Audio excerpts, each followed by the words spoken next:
Hello everyone, आपका स्वागत है हमारे नए यूट्यूब चैनल पे। इसका नाम है हुज हू। और इस यूट्यूब चैनल पे हम इंटरव्यू करेंगे कुछ ऐसे पर्सनैलिटीज़ की जो अपने फील्ड में एक्सपर्ट्स हैं और वो अपने फील्ड को बाखूबी जानते हैं। और क्योंकि ये हमारा पहला एपिसोड है तो हम ऐसी फील्ड को कवर करना चाहेंगे जिससे बहुत ही कम कवर किया गया है, जो कि अनटच्ड है, वो है लीगल प्रैक्टिस। तो आज के जो हमारे गेस्ट हैं वो है वेरी यंग, वेरी डायनेमिक और अपनी फील्ड में एक मजबूत पकड़ रखने वाले Supreme Court lawyer, founder of team RV, advocate Chaitanya RV.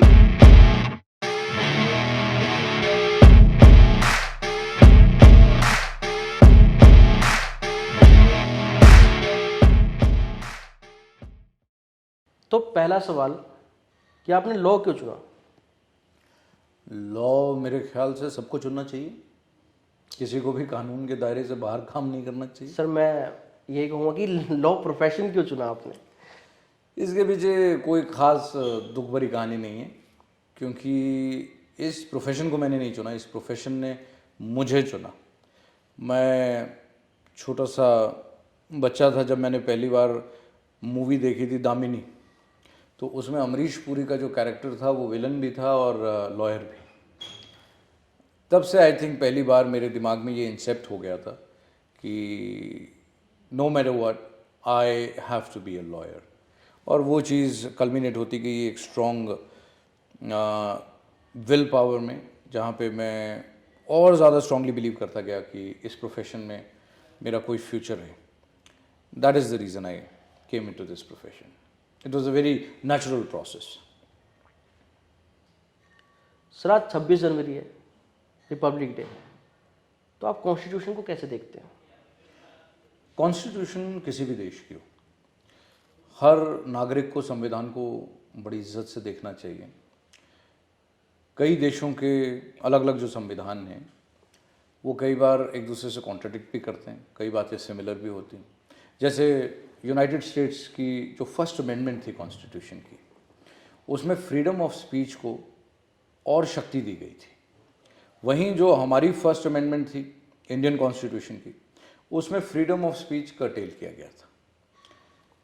मेरा ये मानना है कि कोई भी सरकार हो हमेशा अपने नागरिकों के हित के बारे में ही सोचती। नागरिक भी हमेशा ऐसी सरकार देखना चाहते हैं जिसकी वो इज्जत कर सकें। तो सर, मैं यहाँ पर थोड़ा सा आपको इंटरप्ट करूँगा और मैं ये जानना चाहूँगा कि फ्रीडम ऑफ स्पीच जो आपने मेरे को बोला, तो आपको क्या लगता है कि हमारे देश में ये कितना इम्पोर्टेंट है बेसिकली एक सिटीजन के लिए? देखिए, I think freedom of speech जो है वो आपको याद दिलाती है कि आप एक डेमोक्रेसी में जी रहे हैं। फ्रीडम ऑफ स्पीच के बिना डेमोक्रेसी हो ही नहीं सकती। लेकिन वहीं पे हमारा संविधान फंडामेंटल ड्यूटीज़ की बात का भी जिक्र करता है।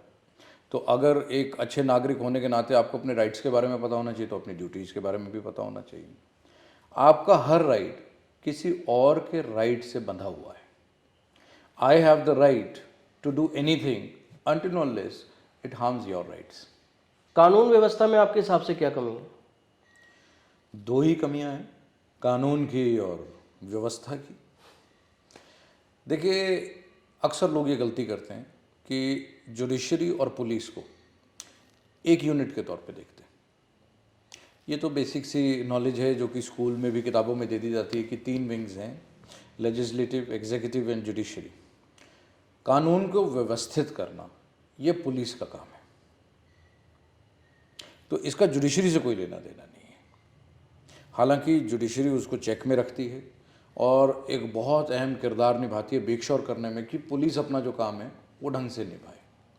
हमारे देश में इम्प्लीमेंटेशन की कमी अभी की नहीं है, बड़ी पुरानी है, और इस पर सीरियसली काम होना चाहिए। सीरियसली काम होगा तब भी काफ़ी वक्त लगेगा वहाँ तक पहुँचने में जहाँ तक हम अपने देश को, लॉ एंड ऑर्डर को और कानून व्यवस्था को देखना चाहते हैं। आई थिंक इस पे काम होना चाहिए। काफ़ी इसमें चैलेंजेस हैं, पुलिस के भी अपनी स्ट्रगल्स हैं।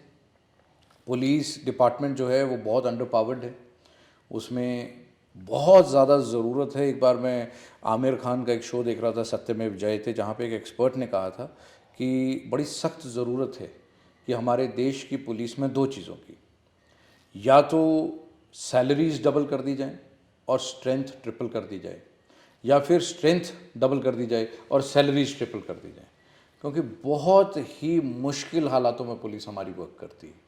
आई थिंक अगर हम पुलिस का ध्यान रखेंगे तो पुलिस अपना काम बेहतर ढंग से कर पाएगी। तो उस तरफ हमें जाना चाहिए, हमें पुलिस को सशक्त करना चाहिए ताकि हमारे देश की जो कानून व्यवस्था है उसका शक्तिकरण हो सके। सर आप चंडीगढ़ में जन्मे पले, जी तो दिल्ली को जुडिशरी का एक गढ़ माना जाता है, बिल्कुल।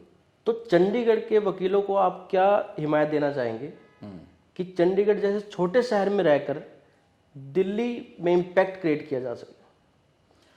देखिए, चंडीगढ़ से मैं हूँ, इस बात की मुझे बड़ी मदद मिली लीगल प्रोफेशन में। उसके कई कारण हैं। सबसे पहली बात तो जो यहाँ पे एजुकेशन का इंफ्रास्ट्रक्चर है वो हिंदुस्तान के कई दूसरे शहरों से काफ़ी अच्छा है। तो जिस दिन आप डिसाइड करते हैं कि आप लॉ स्टूडेंट बनना चाहते हैं, आपको चंडीगढ़ इस मामले में बड़ी मदद करता है। काफ़ी अच्छी यूनिवर्सिटीज़ और कॉलेजेस यहाँ पर हैं जो आपको लीगल एजुकेशन प्रोवाइड करते हैं। दूसरा, चंडीगढ़ की प्रॉक्सिमिटी जो दिल्ली से है। दिल्ली अब उतनी दूर नहीं। आप देखेंगे कि चंडीगढ़ से आप दिल्ली पहुँच जाते हैं सुप्रीम कोर्ट तक 4 घंटे में, जो कि एक बड़ा डिस्टेंस नहीं है कंपेयर टू अदर सिटीज़। बिल्कुल। तो वो जोग्राफिकल फैक्टर भी है। मेरी बहुत सारी हेयरिंग्स होती हैं, मैं सुबह दिल्ली जाता हूँ, हेयरिंग अटेंड करके शाम को चंडीगढ़ वापस आ जाता हूँ, and I still have time to spend with my family. तीसरा एक और बड़ा फैक्टर है, और वो ये है कि जब आप चंडीगढ़ में लीगल प्रैक्टिस कर रहे होते हैं तो जो भी प्रैक्टिस में आपका स्टैचर है, आप छोटे वकील हैं, बड़े वकील हैं, हालांकि मेरा इस चीज़ में कोई यकीन तो नहीं है, लेकिन अपनी खुद की नज़रों में आप चाहे छोटे वकील हैं, शुरुआती वकील हैं या एक तजुर्बेकार वकील हैं, तो जब आप चंडीगढ़ में प्रैक्टिस करते हैं तो उसका असर कम से कम 3 और स्टेट्स में पड़ता है, पंजाब में, हरियाणा में और यहाँ तक कि हिमाचल में भी। पंजाब और हरियाणा की तो हाई कोर्ट एक ही है जो कि चंडीगढ़ में सिचुएटेड है, और चंडीगढ़ में जब आप एक बड़े वकील बनते हैं तो आपके प्रैक्टिस की तारीफ हिमाचल में भी बखूबी होती है। इसलिए चंडीगढ़ जैसे शहर में रह के अगर आप नेशनल लेवल भी अचीव करना चाहते हैं लीगल प्रैक्टिस में, वो बड़ी आसानी से हो जाता है, because you are basically impacting 4 geographical units, that is Chandigarh, Punjab, Haryana and Himachal, if not more, through your practice. तो सर मेडिकल प्रोफेशन को बड़ी रिस्पेक्ट से देखा जाता है, तो लीगल प्रोफेशन को उतनी रिस्पेक्ट से क्यों नहीं देखा जाता? ये आपका नज़रिया हो सकता है, अदरवाइज भले ही कोई भी प्रोफेशनल हो, डॉक्टर हो, लॉयर हो, चार्टर्ड अकाउंटेंट हो या आर्किटेक्ट हो, जो भी अपने काम को ईमानदारी से करेगा वो रिस्पेक्ट और पैसा दोनों कमाएगा। देखिए, मेरा ये सवाल जो आया है वो एक कहावत से आया है कि वकील की सीढ़ियाँ नहीं चढ़नी चाहिए। देखिए, आप या तो मुझसे कुछ कहलवाना चाहते हैं या मैं आपके पसंद के जवाब नहीं दे रहा हूँ। नहीं सर, मैं अपने सवाल को रिफ्रेश करता हूँ कि अगर एक डॉक्टर को भगवान कहा गया है तो एक लॉयर को क्या कहा जाएगा? तो आप एक लॉयर को पिता कह सकते हैं, एक पिता के रूप में देख सकते हैं। समझाइए सर। जैसे आप ये समझते हैं कि डॉक्टर ने किसी की जान बचाई है तो उसके लिए भगवान हो गया, ऐसे ही जब आप मुसीबत में होते हैं, किसी दुविधा में होते हैं, जब आपके लिए हर तरह का दरवाज़ा बंद हो जाता है, यहाँ तक कि आप समझते हैं कि कानून का दरवाज़ा खटखटाने के लिए भी हमें किसी की ज़रूरत पड़ेगी, तब एक वकील उसी तरह आपकी मदद करता है जैसे एक पिता अपने बच्चे की करता है। अगर कोई बच्चा गलती भी करे, अगर कोई बच्चा किसी गलत रास्ते पर भी चला जाए, तो एक पिता कभी उसे अबेंडन नहीं करता है। उसी तरह जब कोई इंसान किसी कानूनी पेचीदगी में फंसता है और पूरा समाज उसका साथ छोड़ देता है, तब एक दरवाज़ा उसके लिए हमेशा खुला रहता है, और वो एक वकील का। एक वकील एक पिता के किरदार में आकर के आपकी हर संभव मदद करता है कि अगर कोई गलत फहमी हो गई है आपको लेकर, अगर आप किसी गलत रास्ते पे गए हैं किसी वजह से, फॉर एग्जांपल अगर आपने किसी का मर्डर भी कर दिया है, तो हर उंगली आपकी तरफ उठती है और आपको कातिल करार दे देती है। उस वक्त सिर्फ एक वकील होता है जो ये समझने की कोशिश करता है कि कहीं आपने सेल्फ डिफेंस में कोई कदम तो नहीं उठाया, और अगर आप 1% भी कहीं पर सही होते हैं तो आपकी उस बात को अदालत के सामने, कानून के सामने रखने का मादा सिर्फ एक वकील रखता है। सर आप एक क्रिमिनल लॉयर हैं और आप क्रिमिनल को भी डिफेंड करते हैं, तो अगर आप बुरा ना माने, एक सवाल था मेरे मन में, क्या रात को नींद आ जाती है आपको? उतनी अच्छी नींद आती है जितनी एक डॉक्टर को आती। आप इसको इस तरह से सोचिए कि अगर जेल में कोई रेपिस्ट है, साबित हो चुका है कि उसने रेप किया, उसको अदालत ने भी सजा दे दी, या उसने खुद कन्फेस कर लिया कि उसने रेप किया था। अब आउट ऑफ गिल्ट वो जहर खा के खुदकुशी करने की कोशिश करता है।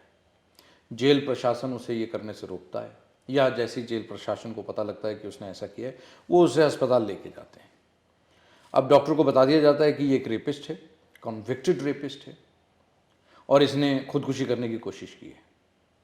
ऐसी सिचुएशन में क्या डॉक्टर उसका गला दबा के काम खत्म करेगा या उसकी जान बचाने की कोशिश करेगा?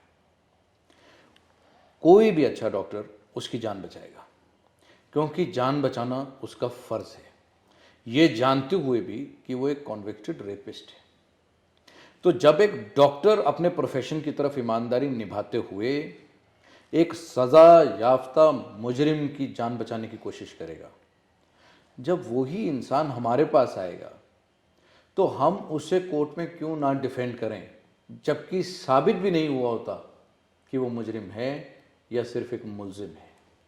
तो आपके हिसाब से कसाब जैसे आतंकवादी पे भी लागू होता है, और क्या उसको इतनी मेहमान नवाजी की जरूरत थी? जो कसाब के साथ हुआ वो मेहमान नवाजी नहीं थी, वो एक जुडिशियल ट्रायल था। देखिए, आपको ये बात समझनी पड़ेगी कि किसी भी डेवलप्ड नेशन का एक असली टेस्ट तब होता है जब वो इस तरह के वनरेबल सिनेरियो से गुजरता है। कसाब को सजा एक प्रॉपर जुडिशियल ट्रायल के बाद दी गई, इससे हिंदुस्तान की ग्लोबल प्लेटफॉर्म पे साख बढ़ी है। अगर उसे यूं ही बीच चौराहे पर गोलियों से भून दिया जाता तो आप यकीन मानिए हिंदुस्तान एक कमजोर देश के तौर पे खुद को साबित कर देता। It is very important for any developed nation, for any advanced society, to follow a proper judicial trial and to have a proper conduct as far as the criminals are concerned. लेकिन आपको नहीं लगता कि एक proper trial में इतना समय लग जाता है कि वो बात सच हो जाती है कि justice delay is justice denied? देखिए, प्रॉपर प्रोसीजर को फॉलो करना बड़ा ज़रूरी है अगर आप चाहते हैं कि हम उस दौर में ना चले जाएं जिस दौर से निकल करके समाज आज यहाँ तक पहुँचा है। पुराने ज़माने में कई देशों में आपने सुना होगा, ऐसा होता था कि किसी औरत पे कोई उंगली उठा देता था कि ये डायन है, तो पूरा गांव वहाँ पे पहुँच जाता था और उसको और उसके घर को आग लगा दिया करता था। क्या आज वो बात सही लगती? बिल्कुल भी नहीं। हम बड़ी मुश्किल से उस ज़माने से निकल के आए। हम उस बारबेरियनिज्म से निकल के यहाँ तक पहुँचे हैं। एक सिविलाइज्ड सोसाइटी का हमने ढांचा तैयार किया है, और सिविलाइज्ड आप तभी तक हैं जब तक आप जुडिशरी में विश्वास करते हैं। अगर इंसाफ यूं ही चुटकियों में दिया जाने लगा, आपका किसी से झगड़ा हो गया, आप उसको मार देंगे। कब? जब आप ताकतवर होंगे। आपका किसी से झगड़ा हुआ, वो आपको मार देगा। कब? जब वो ताकतवर होगा। इंसाफ ताकतवर को नहीं मिलना चाहिए, सही इंसान को मिलना चाहिए, और सही तथ्यों तक पहुंचने का एक ही तरीका है, और वो है एक प्रॉपर जुडिशियल प्रोसीजर, जिसका जिक्र मैं बार बार कर रहा हूं। अगर हम एक ट्रायल नहीं होने देंगे और सिर्फ किसी के उंगली उठाते ही, किसी के इल्ज़ाम लगाते ही उसे मुजरिम समझ लिया जाएगा, तो दुनिया में बचेगा कौन? हर इंसान पर उंगली उठाने वाले सैकड़ों लोग हैं। उंगलियां ज़्यादा हैं, लोग कम। हर उंगली उठने पर अगर किसी को मार दिया जाएगा, मारने के लिए ना कोई बचेगा, मारने वाला भी ना कोई बचेगा। Sir if you don't mind, एक पर्सनल क्वेश्चन आपसे। माइंड करने वाले कई सवाल आप कर चुके हैं पहले। सर बस एक और। जी सर, एक कन्वेंशनल लॉयर के हिसाब से आपकी जो छवि है वो बिल्कुल अपोजिट है। कैसी छवि है? लाइक अगर मैं डिफाइन करूँ तो ग्रे करेक्टर, ग्रे कैरेक्टर किसे बोलते हैं? Grey character Rocky wine KGF. ये फिल्म मैंने देख रखी है और वो एक आपका ओपिनियन है और मेरे ख्याल से आज की तारीख में आपकी लुक्स या आपकी छवि कैसी है वो इतनी मायने नहीं रखती है। आप हर फील्ड में देखेंगे कि इमेजेस को ब्रेक किया जा रहा है, जो कि एक अच्छी बात भी है। पहले जैसे होता था कि अगर आपके गले में स्टेथोस्कोप नहीं है तो आपको कोई डॉक्टर के तौर पे सीरियस नहीं लेता था जी। या आपकी जेब में अगर 3-4 पेन नहीं लगे हुए हैं तो आपको कोई प्रोफेसर नहीं समझता था, भले ही आप हों। तो ये अच्छी बात है कि इमेजेस को ब्रेक किया जा रहा है और आई थिंक किसी भी प्रोफेशन में content should be valued more than looks. और अगर आप अपने कंटेंट में दमदार हैं तो लुक्स बिल्कुल भी मायने नहीं रखती। इसके ऊपर तो कई किताबों में लिखा गया है, कई फेमस पर्सनालिटीज़ ने भी कहा है कि you should work upon your content and that is something that I try to do and probably that is the reason that I have been successful to whatever level I have reached in my life, in my career, in my profession. And that is something that I would suggest everyone to, focus on your content. Sir last सवाल, नए वकीलों के लिए क्या tip है आपकी?